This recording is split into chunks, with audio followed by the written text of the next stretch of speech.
Hi everyone, it's a pleasure to be here today. This is a topic I'm pretty passionate about. As per that lovely introduction, I currently look after marketing at HubSpot across our Australia and New Zealand market, but I was initially hired into the organisation in a sales enablement capacity, and that was across APAC. So I worked with our Sydney and Singapore teams, which covered a market of Australia, New Zealand, Singapore, but also Hong Kong, Malaysia, and a little bit of India towards the end there. So I was very lucky to get 2 years of pretty rich hands-on experience and insights into this world at HubSpot, which I'm very grateful for because I've certainly taken it into my role now as head of marketing. So on that note, I'd just be really curious to understand if you have a dedicated sales enablement person, maybe even a team, does that sit in your marketing org? Hands up if that's in the marketing org. Okay, sales org. Okay, my quiz is going to be interesting then. All right.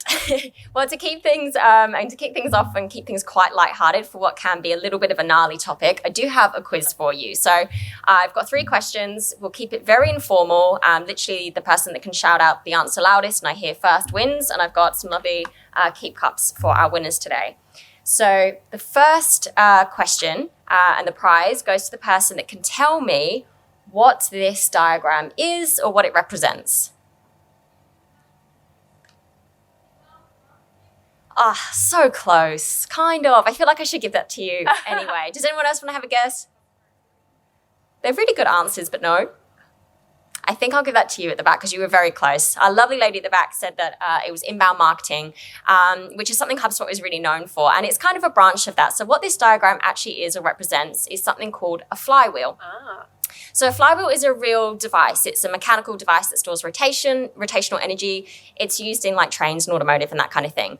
But the thing with flywheels is when you apply force to a flywheel, it starts to spin. And the more force you apply, the faster it spins. And at HubSpot, this is the analogy we like to use when we think about business growth. And we think about our moments of momentum or the areas we can apply force in equal measure to these parts of your customer lifecycle, which is to attract, to engage, and to delight your customers, right? So we apply equal force in these areas and our business will grow. Just as we can apply force to our flywheel, we can also have friction points.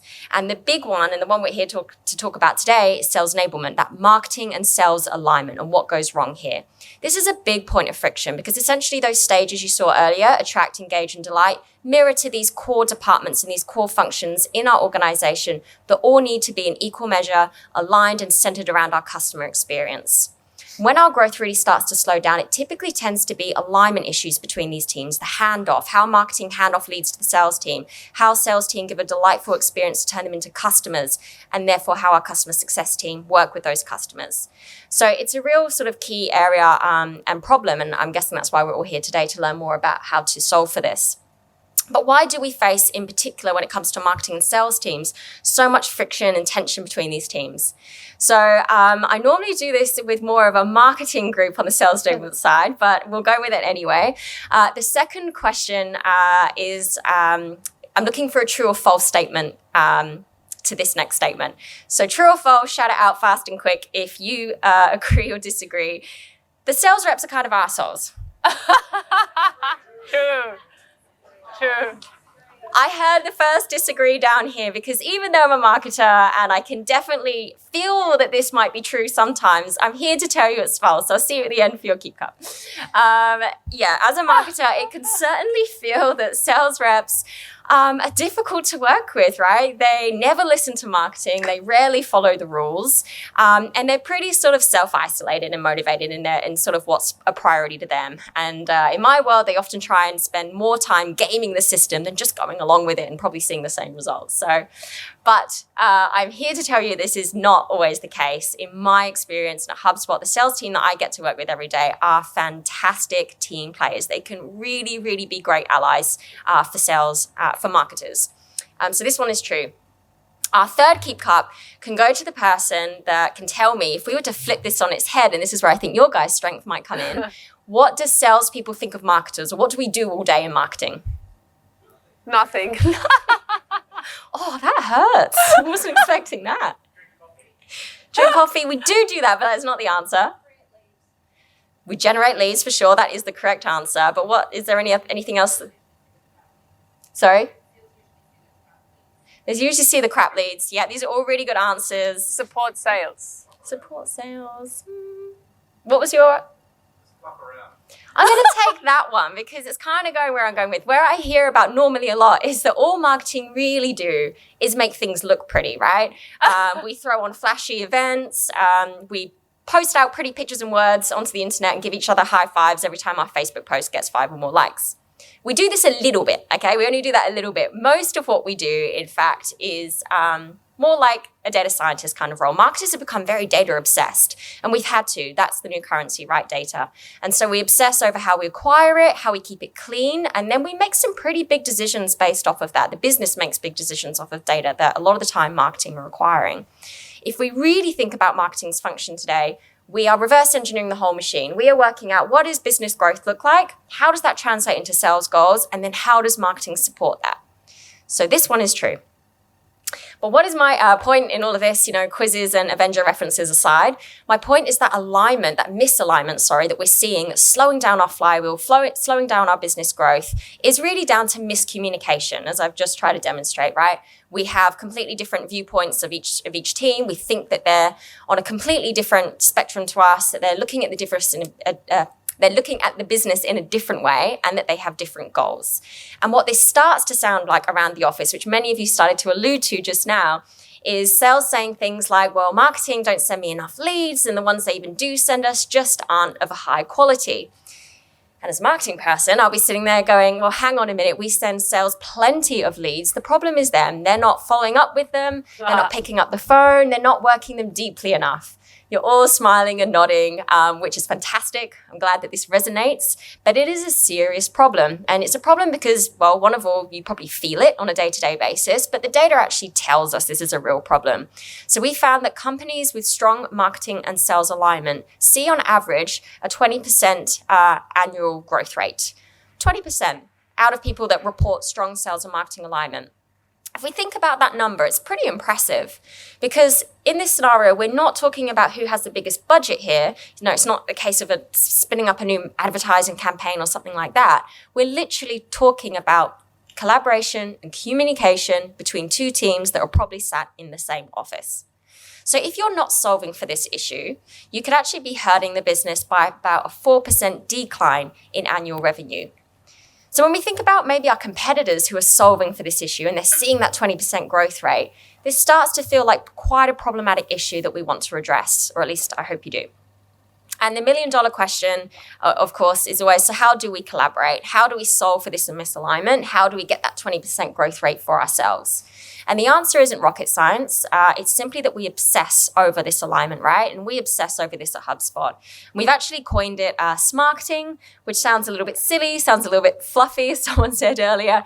But it's having a mission or a vision to really rally the organization around. So we have smarketing goals, smarketing meetings, smarketing champions on our sales team that work with the marketing team. We have smarketing awards and recognition. But if I was to really pinpoint exactly if I was to distill, down the steps to smarketing success from what I've seen at HubSpot, it would be these 3 things. And apologies for my fonts being a little bit off. It will be, first of all, solving for that miscommunication issue with a common language that both our marketing and sales teams understand and are agreed upon. The second thing would be setting up a process. What are our goals? What do we expect of our marketers? What do we expect of our sales team in this relationship? And thirdly, enablement. There is such an explosion of enablement tools out there at the moment, which is really exciting. And I'm going to spend that last part of this presentation talking to you about some marketing hacks that we have seen work really, really well at HubSpot for enablement in regards to either sales acceleration or sales productivity. So these are the 3 things I'm going to tackle in the rest of my presentation. So step 1, solving for that miscommunication issue, literally with language, definitions for what is happening in our marketing and sales funnel. So HubSpot, when you talk to customers that come on board, they usually don't have this defined out very well. Or if they have, they haven't really revisited it in a long time. And they often refer to it in broad strokes as, yeah, we've got like prospects or visitors on the website, we've got some leads and we get some customers. The problem occurs when the sales manager's idea of what a lead is very different to what the marketing manager is referring to it as. And also, this is just too broad, right? There's so many more stages that are happening in your process that you need to be aware of, you need to map out, and you need to define it.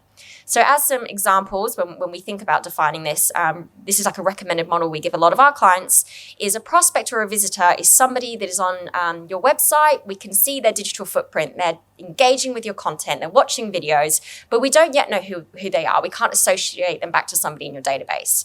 That's when they become a lead, right? They've converted. You've got at minimum their email address in your database, and marketing can start to nurture that lead, start to develop a relationship and learn more about them. We hope that marketing's materials will then qualify that lead into what we call a marketing qualified lead, MQL.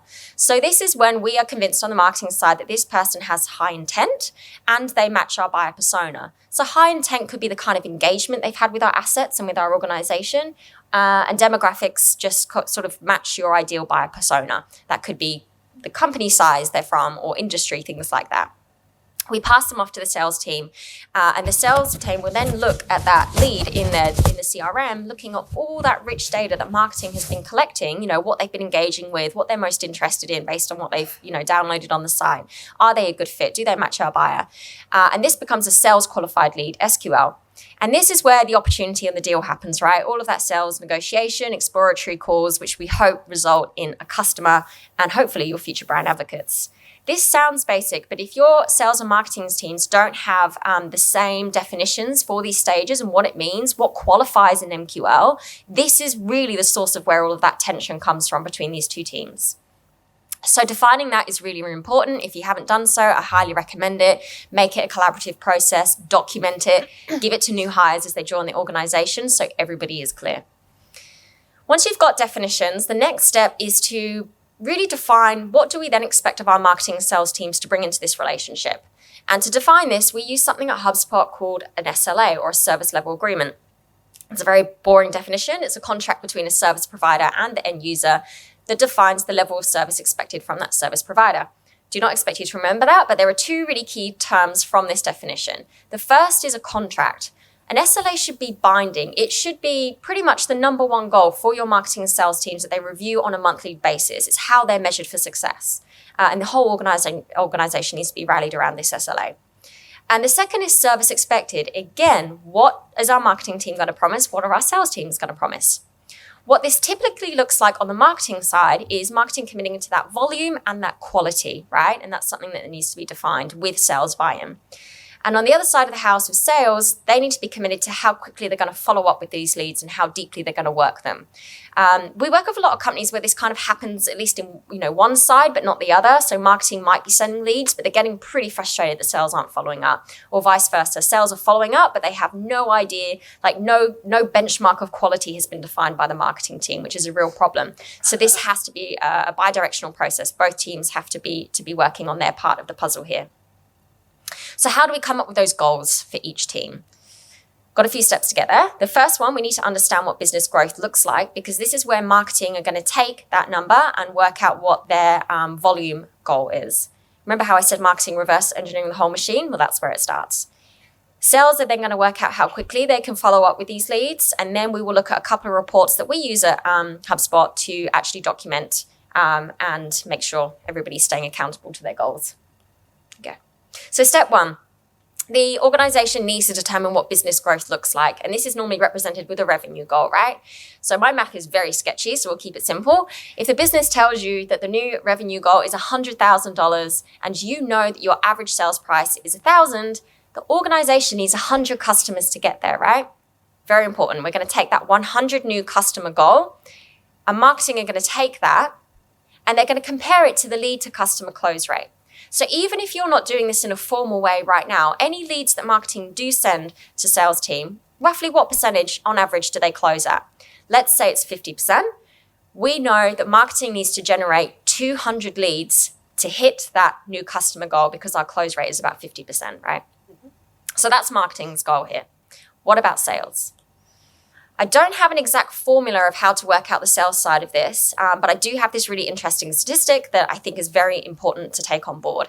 And that's that 35 to 50% of deal deals go to the vendor who responds first. Literally, if somebody's in the market for your product and they're doing their due diligence and they're speaking to both you and your competitor, whoever picks up the phone first and starts that process is most likely to get the deal. It makes sense. Time is of the essence today more than ever. We always say at HubSpot, time kills deals, and it's very, very true.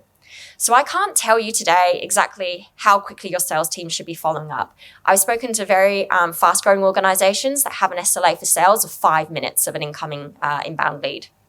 That feels quite aggressive for many, but consider, take into factor the length of your sales cycle, how many reps you have. Is it inside sales, outside sales? Do you have BDRs? All of these things will determine how quickly, realistically, sales can follow up. Most companies we talk to, just as a starting point, are happy to commit to a 24-hour period. And it's really, really important that we refine on that. And I'll get to a little bit more data about timeliness to follow up shortly. So when it comes to reporting, for the marketing SLA, that lead goal, we use a waterfall dashboard at HubSpot. So the orange line here is showing that goal, that 200 new leads that we've committed to delivering. And the blue line is the reality, how we're tracking. So obviously, if the blue line is beneath our orange line, we're not tracking well. We're not getting that volume. We're not going to hit that revenue growth. And our sales team could be sitting around doing who knows what if they haven't got good leads to follow up with.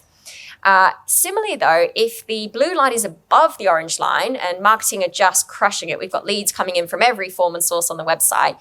Sounds really good, but it can also be equally problematic, right? You have worked out marketing sales SLA, how quickly they can follow up based on, your capacity of sales leads. If you've got too much volume coming in, it means they can't follow up as quickly as they're meant to, and we start to lose out that competitor advantage, right, of being able to follow up first.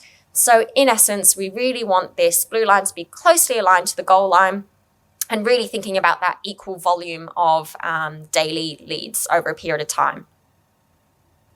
For sales, quite simply, we're measuring how long it is now taking them to follow up, which most CRMs will allow you to do. So if they committed to 24 hours, how are they actually tracking against that? Might not be perfect at first, but over time, are they getting better? We're getting within that SLA period.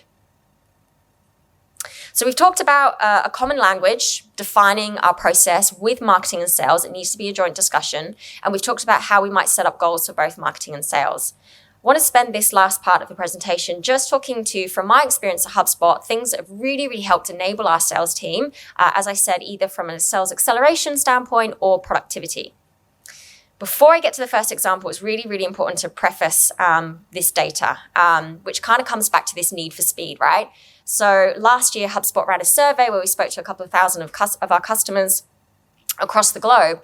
And a key trend that came from the report was that consumer expectations truly have never been quite as high as they are today. We are an incredibly impatient bunch. Just think about your own consumer-driven lives, the apps you have on your phone. You want your food that you've ordered to arrive 5 minutes ago, the clothes you've ordered delivered on the same day, right? Everybody wants things now. And in this survey, we found that 90% of people said that they consider an immediate response when reaching out to your brand to be important, if not very important. Immediate response, that's quite a high bar that's been set. And I know it's high for many of us because the data also tells us that most of us, 90%, take longer than 5 minutes to respond to a sales inquiry. 5 minutes doesn't sound crazy, but as we'll see in the next example, there are companies that are able to follow up much quicker than this with the technology that is available. So really that need for speed is incredibly important. So with that in mind, on the marketing side, for me, one of the best tools I've found for sales acceleration is on-site chat, messaging tools.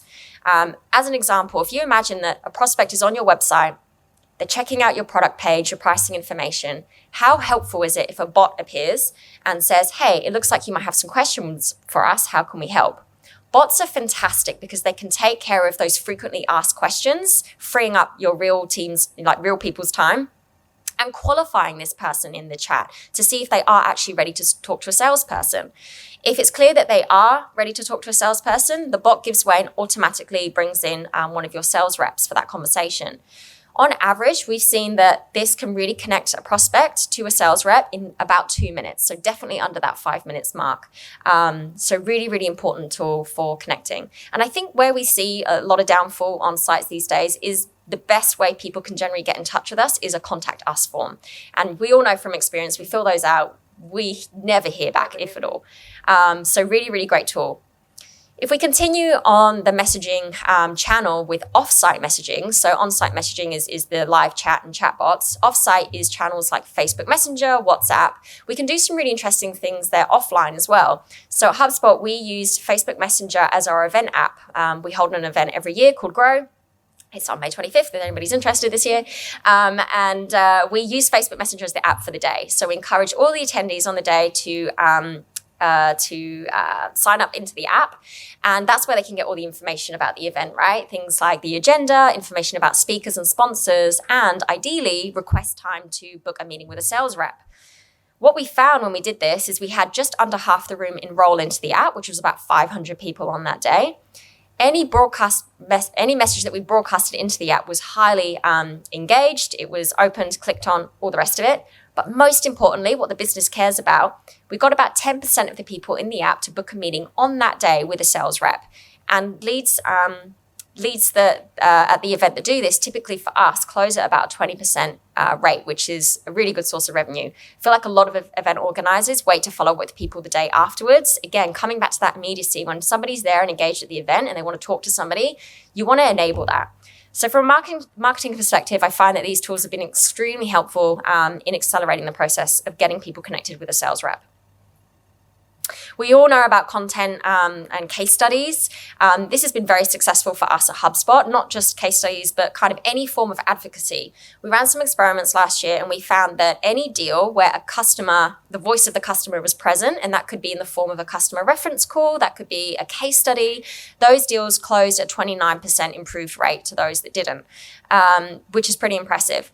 And for us, we've been finding that written case studies are getting a little bit stale. They're not kind of helping us or performing in the way that they used to a year or two ago. And so we changed to video.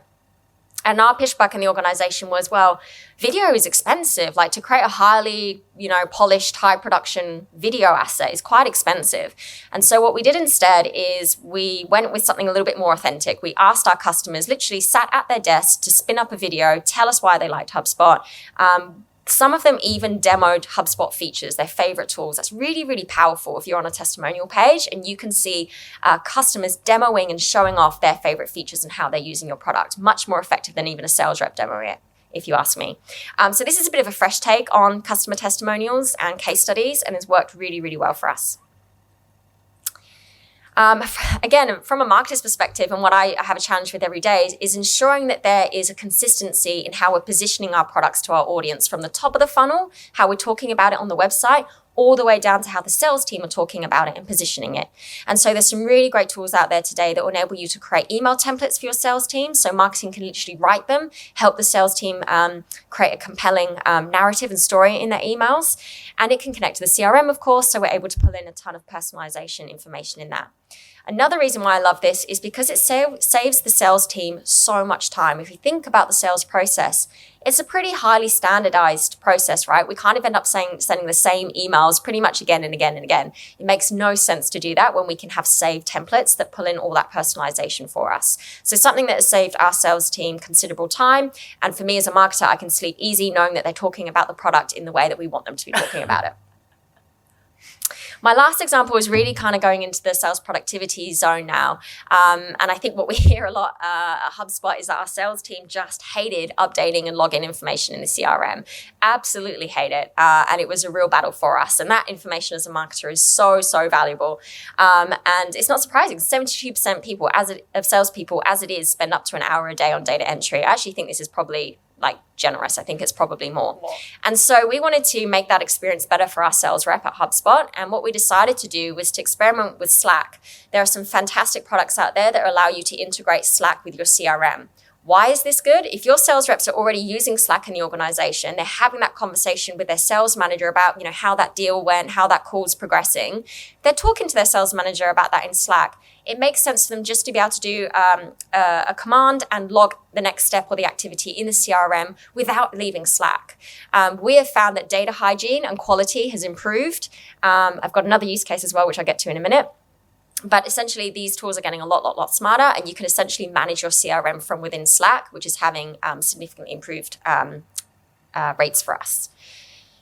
And again, coming back to that work rates, this is my favorite one because it definitely made my life easier. When we do generate MQLs for our sales team, we found that they weren't working them within that 24-hour SLA period that we like them to.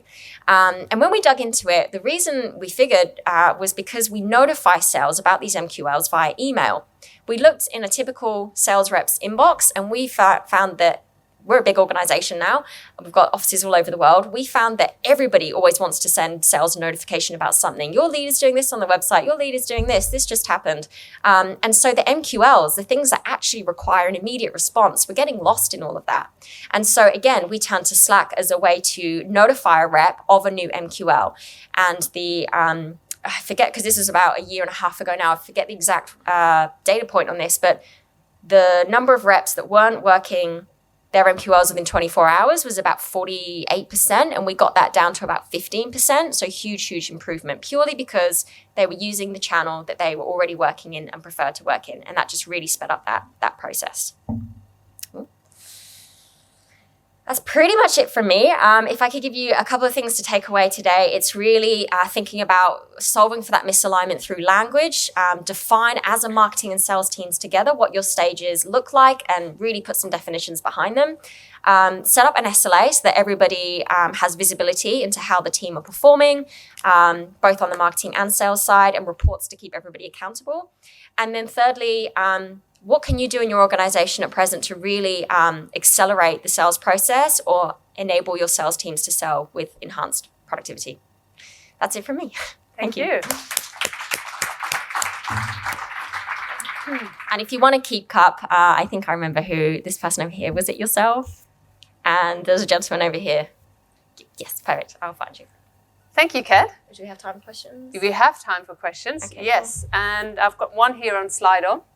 Okay. So what was the biggest challenge you faced in the transformation with your people's willingness to change, and how did it overcome? Yes, I think the best example I had there probably was those MQL work rates. We just could not understand at first why they weren't following up the leads. You know, we preach this all the time at HubSpot. It was a little bit embarrassing that our own sales team weren't doing it. And it's not like they're just being stubborn or don't want to do it. There's normally a problem there. And that problem for us was systematic. So they just couldn't keep on top of their inbox. Like they just couldn't get to everything quick enough. We inundate sales with notifications about what their leads or their customers are doing. And so really looking at where they prefer to work, how does sales prefer to work, and enabling that rather than try and push a change on them that didn't make sense for them. Like, how do you prefer to work? Well, I'm in Slack a lot. Okay, let's see what we can do there. And that was kind of the crux of it. It was changing the channel that we were talking to sales on. And it also helped that there was a channel for the sales managers in Slack as well, so they could see if we would alert the sales manager if the rep still hadn't followed up within that 24-hour period, which put a little bit of heat on. So that definitely helped as well. But I think understanding what is the underlying root cause of the problem and how can you get creative in addressing that. The Slack thing was huge for us. I'm a big proponent for Slack. We ended up building out Slack bots for sales enablement. So a rep could literally say to the Slack channel, hey, customer case study for X industry, and it would surface up that case study because they hated using all these different reference points. So for us, it was really streamlining the system as much as possible. And for us, we actually chose that system to be Slack as almost the operating system for the sales team. Thank you. Thank you very much, Kat. Thank you. Thank you.